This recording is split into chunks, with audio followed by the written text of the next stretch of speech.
Bueno, te seguimos teniendo fallas aquí con el inicio, pero ya tenemos intro. Tenía como la entrada del noticiero. Ya tenemos intro. Bueno, vamos a empezar, vamos a continuar con el libro de los Hechos. Esperamos terminar hoy y la próxima semana empezar con algunos temas que surgen ahí, tomando el libro de los Hechos como referencia, como contexto. Y vamos a continuar. Déjenme, pongo la presentación. ¿Dónde está la presentación?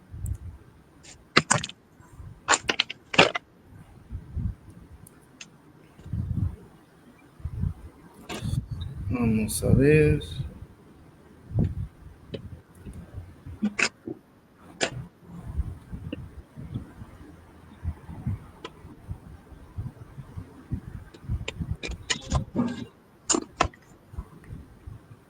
Ok.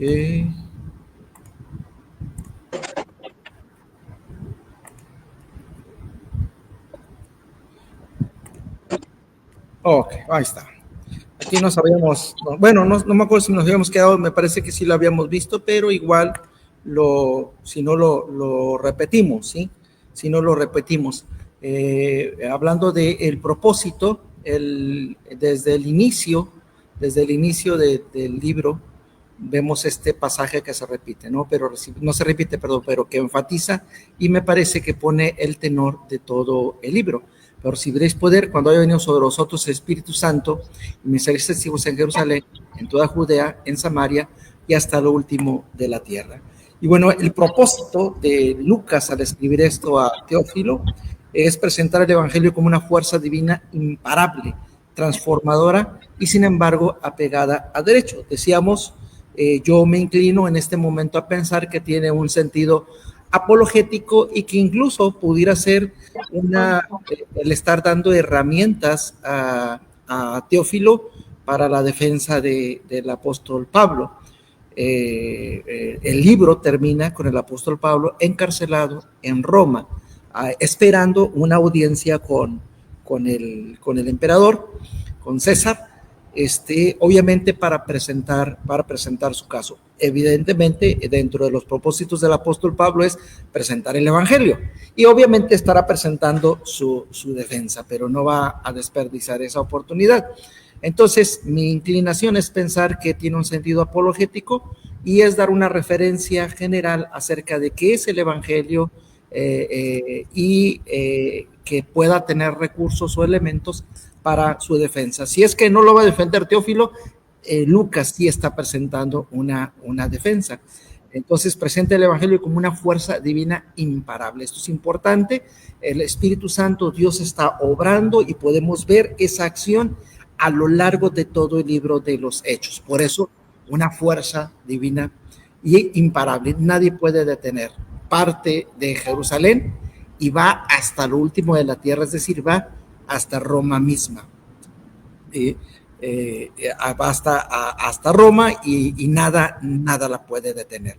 Se presentan muchos casos de persecución, muchos casos de oposición y sin embargo el evangelio siempre sigue adelante. Incluso termina el libro de los Hechos con el apóstol Pablo en la cárcel, pero predicando con total libertad el evangelio. Entonces, y nuevamente habla de esto, ¿no? Una fuerza imparable, transformadora y para fines de defensa apegada a derecho. No infringe las leyes, simplemente se expresa la fe, se transforma la vida de las personas y bueno, que esto trae consecuencias en la vida de las personas es otra cosa muy distinta, pero no necesariamente se opone a la ley, sobre todo a la ley romana. Preguntas antes de continuar con lo siguiente. No, hasta ahí vamos bien. No sé si el gato, ya salió del cuadro. Bueno, bueno, seguimos entonces y hablemos entonces de la fecha de escritura de este libro. tendría que ser entre el 64 y el 69. ¿Por qué esas fechas? Bueno, tendría que ser antes de la muerte de Pablo, y no sabemos exactamente la fecha de la muerte del apóstol Pablo. Hay quienes piensan que en el 64, Nerón, que muere a manos de Nerón. Hay quienes piensan que salió libre y entonces murió más adelante, como ahí por el 69. El 69 también es una referencia importante, no solo por la cuestión de la muerte del apóstol Pablo, sino porque es antes de la destrucción de Jerusalén, que es el año 70 antes de Cristo. No hay referencias en el libro de los Hechos de esta destrucción. Tomemos en cuenta que Jerusalén es un símbolo, y no solo Jerusalén, sino el templo. El templo en Jerusalén es un símbolo tanto para los judíos como para los cristianos. Y si bien los cristianos le pueden dar totalmente otro sentido a este hecho, ¿no?, de la destrucción de Jerusalén y la destrucción del templo, no por ello deja de ser algo importante, un hito importante como para ignorarlo y no mencionarlo si es que ya sucedió. Hay quienes piensan que por ejemplo, el libro de Lucas se tuvo que haber escrito después, porque Lucas, y vamos a verlo más adelante, Lucas es muy puntual en la descripción de la destrucción de Jerusalén. Entonces pareciera que él tiene datos de la destrucción. Entonces se piensa que el evangelio pudo ser terminado después de la destrucción de Jerusalén. Ahora recordemos que los escritos, bueno, si el evangelio es primero que Hechos, lo dice al principio de Hechos, ¿no? En el primer tratado, trate esto. Recuerden que puede haber revisiones, ¿sí? Pudo haber escrito lo que es esencial en Lucas, pudo haber escrito, y después de este acontecimiento dar una nueva revisión y añadir datos relevantes. Pero bueno, realmente no lo sabemos. Más o menos el evangelio de Lucas se sitúa ya por el 70, o entre el 60, igual 64, 70, y el libro de los Hechos tendría que ser más o menos entre esas fechas. ¿Por qué? Porque es antes de la muerte de Pablo. No se menciona la muerte de Pablo. Igual, me parece que es es el personaje central en el libro de los Hechos, como para ignorarlo. Desde el capítulo 8, ¿sí? Desde el capítulo 8, Pablo es mencionado. Entonces, como para ignorarlo, ignorar su muerte, no es lógico. Incluso pudiera haber servido como un testimonio perfecto, el martirio del apóstol, para hablar a Teófilo acerca del valor de la fe, el valor del evangelio, y una invitación, ¿no?, a seguir esa fe, imitar la fe del apóstol Pablo, el martirio del apóstol Pablo. Entonces, me parece que tiene que ser escrito antes de la muerte del apóstol Pablo, sea que murió en el 64, sea que murió posterior al 64. Definitivamente tiene que ser antes de la destrucción de Jerusalén, de la cual no hay el menor indicio. Pregunta, entonces, digamos que las únicas herramientas o referencias que se tienen para fecharlo es puramente el contexto. Sí, no tenemos más. Recordemos que ellos no llevaban esas fechas. Podríamos revisar. Sí, podríamos revisar dentro de las referencias que Lucas hace. Por ejemplo, los emperadores que están en ese momento, los gobernantes, es la forma en la cual pudiéramos nosotros fijarnos. De hecho, hay déjame reviso si tengo ese dato aquí mismo en la diapositiva. Déjame reviso. Yo recuerdo haber hecho algo en ese sentido. Acá está. Esta es. No lo hice yo, lo tomé, ¿sí? Porque me puse a hacerlo, pero dentro de lo que encontré, pues de repente ya me lo encontré y dije, pues ¿para qué batallo? si ya alguien más lo hizo. Hay que revisarlo como quiera que sea, si tengo que revisarlo, pero sí requiero un poquito más de tiempo y lo tengo que ir haciendo conforme avancemos en los libros. Voy a ir revisando este cronograma. Sí lo están viendo, ¿verdad? Sí, sí se ve. Sí, ahí está. Entonces, por ejemplo, Bueno, es hasta... ¿No lo ves, Lluvia? es que se ve chiquito. Ah, bueno. Ah, ya lo hice grande el celular. Sí, sí, bueno, lo que pasa es que pues si estás viendo el celular ya no puedo hacer mucho. Pues que la tablet no lo agarra. Sí, por eso. O sea, pues no, ¿cómo no lo agarra? Ah, la tablet. Pues agarra la otra computadora, tienes otras dos, Sí, tres. sí se ve. Ah. Puede leerse otra cosa. Pero bueno, miren, aquí, hablando de abajo están los emperadores, está Octavio Augusto hasta el 15 después de Cristo, o sea, es el emperador en turno cuando Jesús nace y la niñez de Jesús, ¿sí?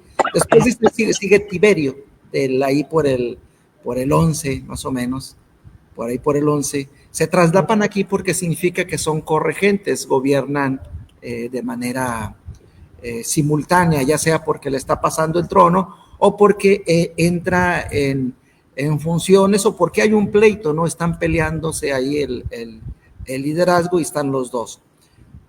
Aquí nos dice que es una corregencia, es decir, está dejando Augusto está dejando el trono y Tiberio está iniciando, tienen un tiempo que comparten. Si voy a hacer esto más grandecito, ¿dónde está? Aquí está. Entonces, siempre pensé yo que es como los reyes, ¿no? Que se moría uno y entraba el otro, pero no es necesariamente el caso. No, ni siquiera en los reyes de Israel ocurre eso. En los reyes de Israel también comparten corregencia. Los hijos a veces entran antes, empiezan a gobernar antes. Entonces no podemos contar, por eso no se puede, es tan problemático en el Antiguo Testamento la cronología, porque hay quienes quieren sumar, esto fue 40 de Salomón, 40 de Saúl, 40 de David, 40 de Salomón, y luego Salomón después le sigue, se me va su nombre, Adonías, no se me va el nombre, Roboam. Sí, pero no, resulta que comparten, sí, generalmente comparten. A lo mejor Saúl y David no comparten, ¿no? Pero no dudemos que David y Salomón compartan, o Salomón y Roboam compartan, hacia el final de sus reinados comparten corregencia, ¿no? El liderazgo. Ni tampoco entonces, Saúl y David. Entonces volvemos a este punto, ¿no? Está Tiberio, que va desde el más o menos 11, 12 hasta más o menos los 30 y si mi mente no anda mal, ¿dónde está? Hasta esta edad de hasta los 35, más o menos hacia cuando Saulo se convierte, ¿sí? Me parece que se convierte por ahí por el 36. Entonces, esas son las fechas que tenemos como referencia, ¿sí? Esas son las fechas que tenemos como referencia. Después de eso, ¿sí? Viene Calígula, ¿sí? Un periodo cortito, y luego de esto es Claudio. Claudio, podríamos decir, es el emperador en turno durante el ministerio del apóstol Pablo. Y luego viene Nerón, quien se cree que le manda a asesinar, ¿sí? Tanto a él como el apóstol Pablo, ¿sí?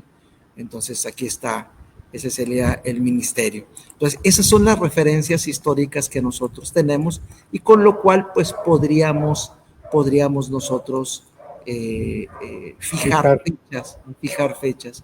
Entonces después de eso viene Vespasiano, que ya inicia persecuciones sobre el pueblo, pero es donde te digo, o sea, hasta aquí, hasta el 70, que es igual una fecha clave, la destrucción de Jerusalén, una fecha fija sobre la cual no podríamos nosotros, no hay mucho que discutir, esa fecha ahí está, esta fecha es indiscutible, ¿sí? La destrucción de Jerusalén bajo Tito, ¿sí? Bajo Tito. Bueno, Tito es el general en ese momento, Vespasiano es el emperador. Tito después llegaría a ser el emperador, pero Tito es el general que dirige la destrucción de Jerusalén. De parte de Roma. Sí, en Con Roma. insurrectos, ok. Con insurrectos. De la destrucción de Jerusalén, sí, ¿Mm? se venía tramando desde mucho tiempo. De hecho, es parte del problema por el cual Jesús es crucificado, porque hay levantamientos, ¿sí? Hay levantamientos dispersos, esporádicos, y existe el temor. Entonces es parte por lo cual Pilato dice, yo me lavo las manos, por un lado hablando de Jesús, pero por el otro lado también se está lavando las manos de no me vayan a acusar a mí de ser amigo de los enemigos de César. Entonces es parte de la presión que hacen los fariseos, porque los fariseos saben que existe esa posibilidad de que alguien se levante, por eso lo acusan de eso. Y saben que César no se va a oponer, y saben que pueden presionar a través de ese medio a Pilato para que dé muerte a Jesús. Entonces es algo que se viene gestando desde hace mucho. Finalmente, en el 70 se hace esa destrucción, ¿no? de Jerusalén. Ya es insostenible los conflictos y quieren terminar con el problema. Pero entonces esta es la fecha clave. Difícilmente el apóstol Pablo supera el año 70. Por eso entre 64 con Nerón, o el 70 con Vespasiano, pero realmente es muy probable que sea Nerón quien le ejecuta, ya sea en el 64 o ya sea antes de dejar el trono, ¿no?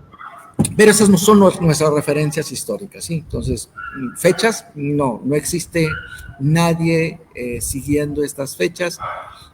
Las únicas fechas son comparativas con acontecimientos contemporáneos, y en este caso, los emperadores romanos, ¿sí? La tradición nos dice que fue Nerón quien le mandó matar. Entonces, es Nerón. Incluso no solo manda matar al apóstol Pablo, al apóstol Pedro, sino a muchos otros cristianos. Los utiliza como una excusa para justificar sus locuras, ¿no? Sus acciones. Está buscando un distractor, está buscando un culpable, un chivo expiatorio, y encuentra que los cristianos son perfectos chivos expiatorios para su causa. Así es de que, sea que fue en el 64, sea que fue posterior al 65, Nerón les dio muerte tanto al apóstol Pablo como al apóstol Pedro. Cosa curiosa, nuevamente, el libro de los Hechos tampoco nos menciona la muerte de Pedro, entonces tendríamos que pensar ahí casi en el 64 para eso, ¿sí? La fecha del apóstol más o menos se fija en esa fecha, a esa altura, ¿no? del 64. Entonces, difícilmente puede superar, de entrada, 70. Y como no hay mención ni de Pablo ni del apóstol Pedro, es más, ni siquiera hay mención de estas muertes por parte de Nerón, hablando de otros creyentes, pues podríamos pensar que tampoco ha sucedido, pero también pudiera ser una forma de evadir, no echarle fuego a la hoguera, no hablar contra el emperador, porque pues no es conveniente. No es lo más conveniente. Pero sí, estas dos fechas es lo que tenemos. Es ahí donde luego existe conflicto con los libros del apóstol Pablo, porque algunos se fechan posterior al 65, antes del 70, como primera, segunda de Timoteo, Tito. Entonces se piensa que incluso que no son del apóstol Pablo, pero en su momento llegamos a ese punto. Tal vez los envió desde el más allá. Mande. Tal vez los envió desde el más allá. No es factible. No es factible. Pero bueno, entonces esas serían nuestras fechas. Déjenme regreso aquí a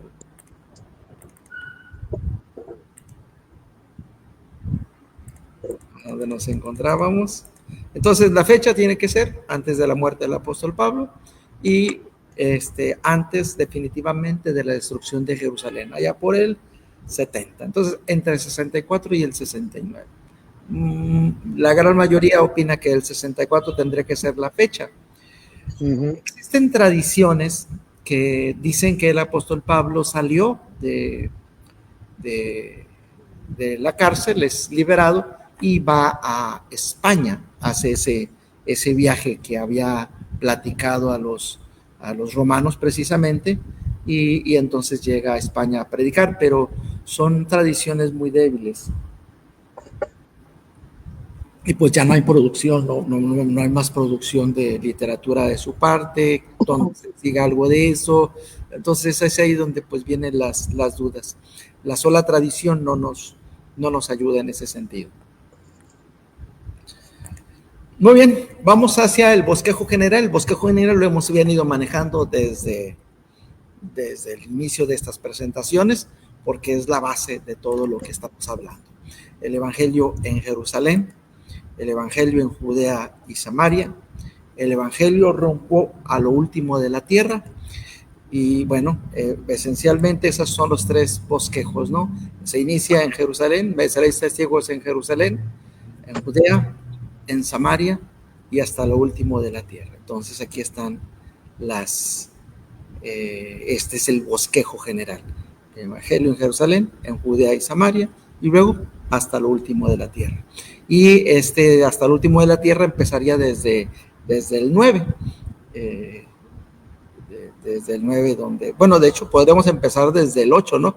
Donde se menciona ahí el apóstol Pablo siendo testigo de la muerte de Esteban, y luego ya empieza a desglosarse.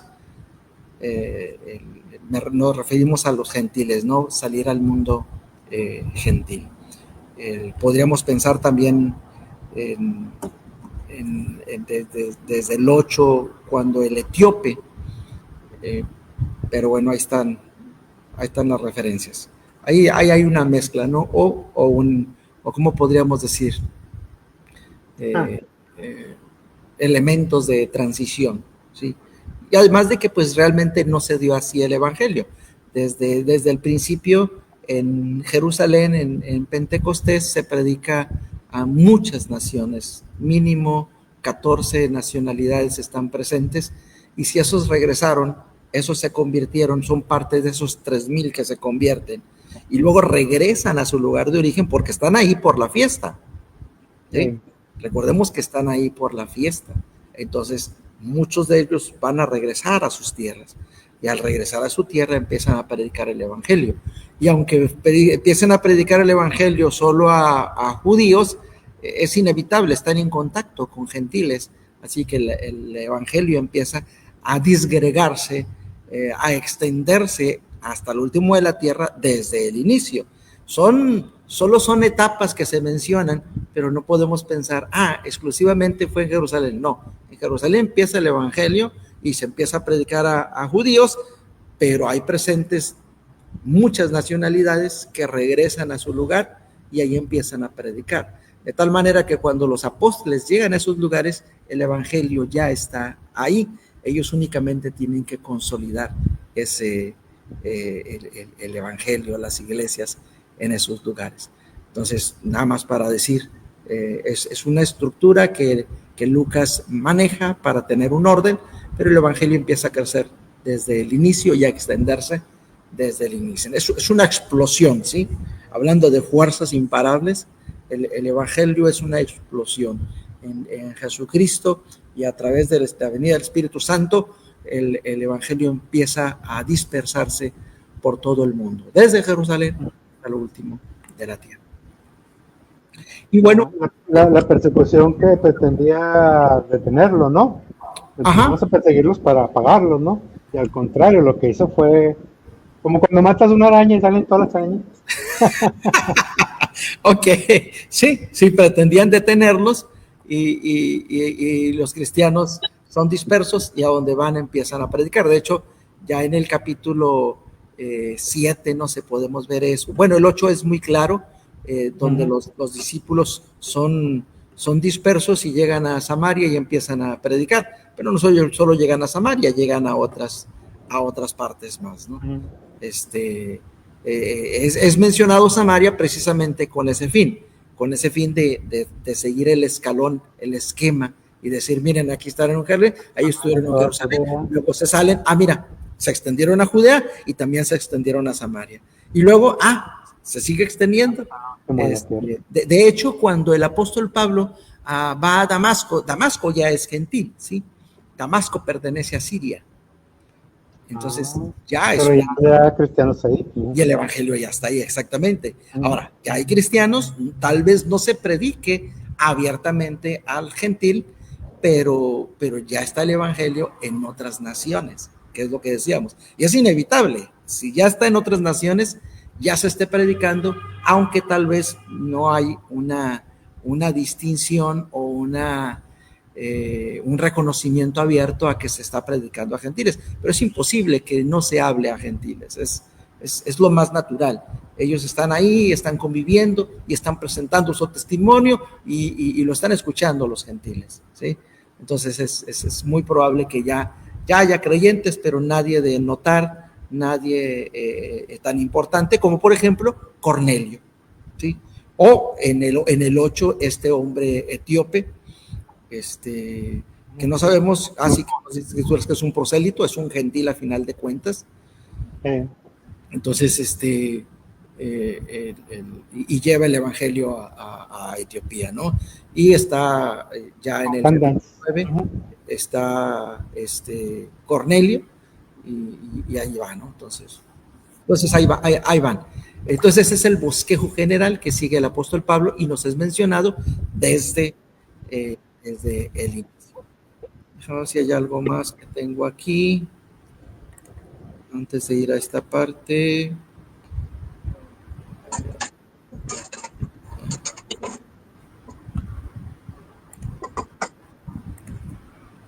No tengo más. Muy bien, el cronograma general sería precisamente este que tenemos aquí, ¿no? Ese es el cronograma general de los acontecimientos. Aquí vienen los emperadores, la parte de abajo. Luego vienen los gobernantes dentro de Judea. Ahí están los gobernantes. No todos, hasta esta fecha del 40 hay reyes, después de eso hay procuradores, se cambian. Y bueno, ahí está la guerra judía del 65 al 70, sí es un tiempo en el cual es un levantamiento en forma oficial, ya no escondido, como decíamos en tiempos de Jesús. Ya en el 65-70 ya es una guerra, sí, ya es una guerra. Y después de eso, pues ya Jerusalén es ocupada, los judíos son dispersos y obviamente los apóstoles, pues los discípulos, ya hace tiempo que se han empezado a extender por otros lados. A estas fechas, muchos ya están muriendo, ¿no? El primero de los apóstoles en morir sería Santiago. ¿Dónde está? No viene aquí. No viene aquí. Yo sí lo tenía en lo que yo estaba haciendo, pero ya de repente me encontré con esta y vi similitud y luego vi cosas que yo no tenía y dije, pues lo agarro. Pero bueno, aquí, el primero en morir es Santiago. ¿Santiago qué le pasó? Lo manda a matar precisamente, déjame lo recuerdo aquí, ¿quién está? Herodes lo manda a matar.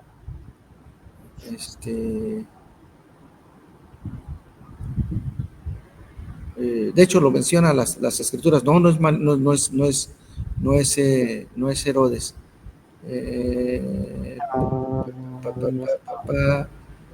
¿Dónde está? Déjame veo lo tengo aquí. Saca el cuaderno de apuntes. ¿También es un discípulo? ¿Quién? Sí. ¿Quién? Santiago, sí es uno de los apóstoles. Pues sí, eso dice, bueno, según internet, es el rey Herodes Agripa I. ¿Él lo mandó matar? En Hechos 12 lo mandó matar. Ok, muy bien, no me equivoqué.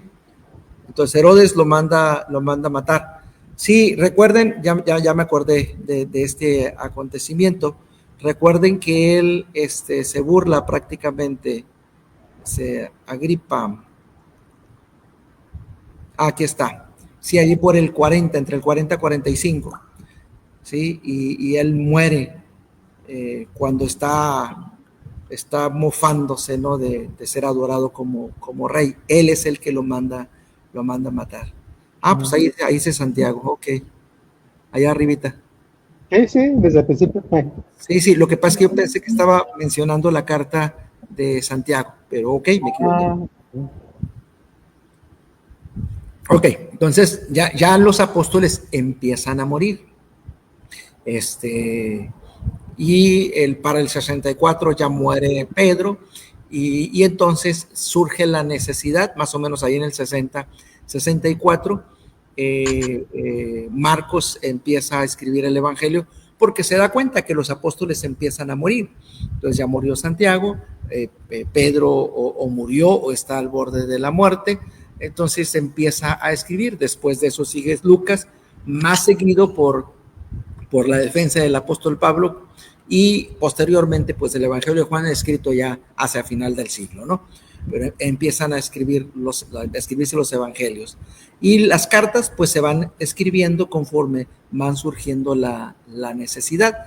Hay una carta que es fechada ahí por el 48, se piensa que Gálatas, que la carta de Santiago también pudo haber sido escrita en un tiempo muy temprano. Entonces ahí están, más o menos es un bosquejo general. También vienen los sumos sacerdotes. Mira, aquí está la línea de los sacerdotes. Sí. Ahí están los sumos sacerdotes: Anás, Caifás, Anán o Ananías. Ahí están más o menos los Hubo una pausa ahí. Sí, tal vez no, pues no exista la mención, ¿no? Entonces se pierde ahí. Vamos a ver. Sí, se pierde. Y bueno, los hechos más sobresalientes acá están en la parte de arriba. Yo tenía dónde iban visitando precisamente, hablando del ministerio del apóstol Pablo. Es lo que no viene aquí, es lo que habría que intercalar. Aquí viene nada más el ministerio, pero yo iba a incluir aquí las ciudades donde iba llegando y cómo iba extendiendo el evangelio.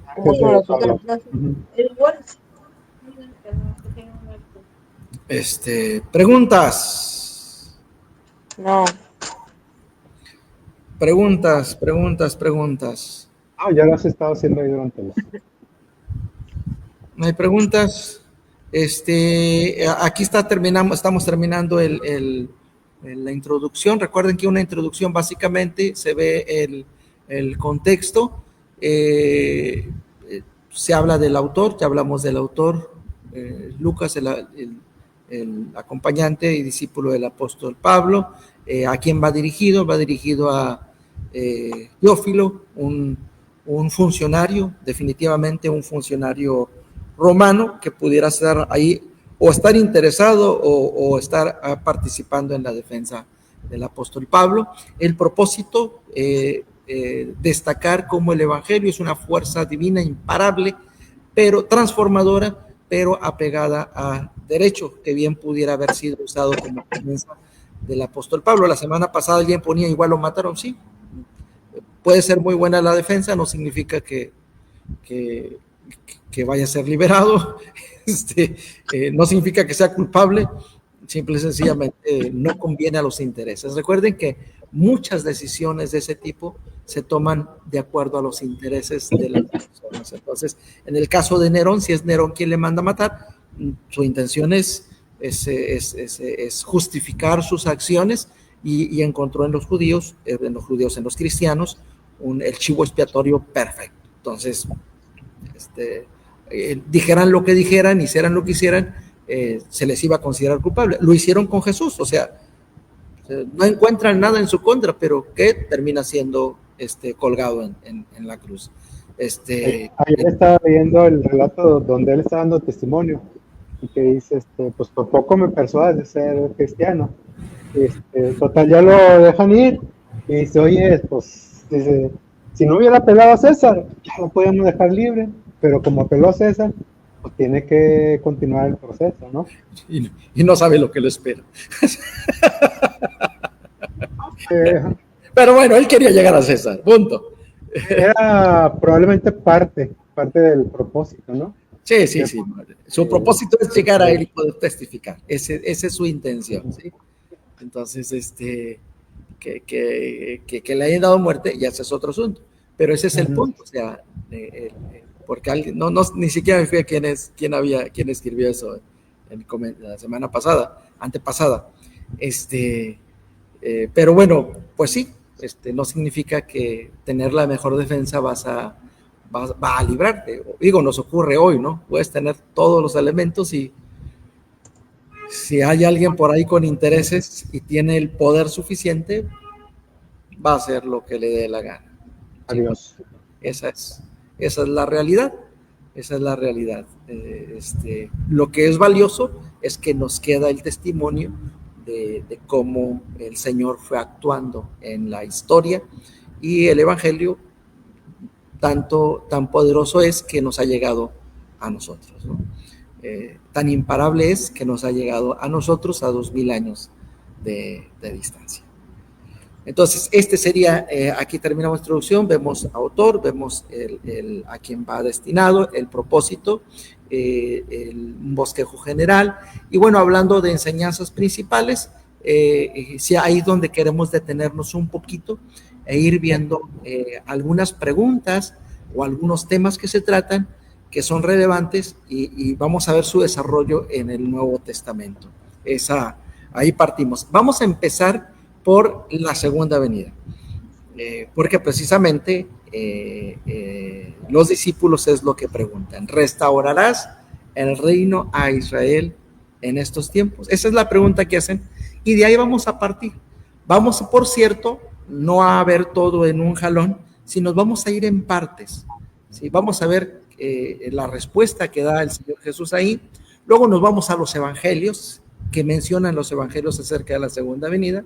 Luego nos vamos a las cartas del apóstol Pablo, y luego nos vamos a otras cartas, porque por ejemplo también lo menciona Pedro. Entonces vamos a ir viendo en partes, así que vamos a tenernos tal vez unas 4 sesiones con la segunda venida. ¿Qué dicen las escrituras sobre la segunda venida? Partimos del libro de los Hechos, porque el libro de los Hechos hacen una pregunta, ¿sí? Y esto nos va a servir como referencia para hablar de la segunda venida. Entonces, siguiente tema es la segunda venida. Partimos de aquí, de la pregunta que hacen los apóstoles, y luego nos vamos a ir a los evangelios para irnos en un orden cronológico, por así decirlo. Luego lo que dice el apóstol Pablo, luego el apóstol Pedro, y bueno, así, ¿no? Entonces, Hechos, Evangelios, Pablo y Pedro. Si hay alguien más que escribió, pues lo revisamos también. No vamos a ver Apocalipsis los vamos a ver cuando veamos Apocalipsis, porque ya detenernos ahí sería llevarnos tiempo, ¿sí? Llevarnos tiempo. Entonces, no, pues es que sería extendernos otros 2 años. Ajá. y la idea es que queremos de alguna manera avanzar, ¿sí? Avanzar. Ya cuando lleguemos a Apocalipsis, nos paramos en Apocalipsis 2 años. Dios nos deja. Dios lo permite. Dios lo permite. Así que